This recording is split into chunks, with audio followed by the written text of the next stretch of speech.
আসসালামু আলাইকুম। আমি কবিরাজের নিজের বাড়ি সাততলার কবিরাজ বলছি। এই জায়গায় দেখা গেছে অনেকেই উদ্ভিদ সম্বন্ধে ও গাছ সম্বন্ধে জানেন না। আমার হাতে দেখছেন, এটার নাম হচ্ছে লজ্জাপতি। এখন উঠানের পর পাতাটা সচেতন নাই, জুইবে গেছে। এই লজ্জাপতি সম্বন্ধে অনেকে গুণাগুণ সম্বন্ধে জানেন না। এই লজ্জাপতি যদি ঝুরু ঝুরু করে কাইটা শুকাইয়া 1 চামচ করে সকাল বিকাল খান, মধু সহ সমান পরিমাণ। আপনার যেমন দুর্বলতা থাক ও জনশক্তি দুর্বলতা থাক, বীর্য পাতলা থাক, প্রস্রাব ক্ষয় থাক, এগুলো এখন বিরত হবেন ও ভালো হয়ে যাবেন।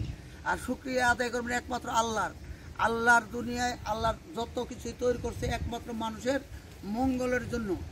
আর আমি এখন একটা জিনিস বলতে চাই, সেইটা হচ্ছে কি, আমরা কবিরাজ বাড়ি সাততলায় অনেক সময়তে রোগী না দেখে না শুই না চিকিৎসা দিতাম না। এখন করোনার কারণে, সারা বিশ্বই করোনা, এইসব কারণে আপনি ঘরে বসে কবিরাজ বাড়ির নাম্বারে কল দিলে রোগ সম্বন্ধে পড়লে আপনি পার্সেল বিভিন্ন ঔষধ দিতে পারবেন। আর লজ্জাপতি শিকড়ের কাম হয়েছে গা, যদি কোনো পুরুষ পোলা একবারে অক্ষম হয়ে যান, শনিবার দিন আপনি লজ্জাপতি শিকড় দম বন্ধ করে টানটা উঠে মাথায় ধারণ কইরা আপনি স্ত্রীর কাছে যান, আপনি আধা ঘন্টা সময়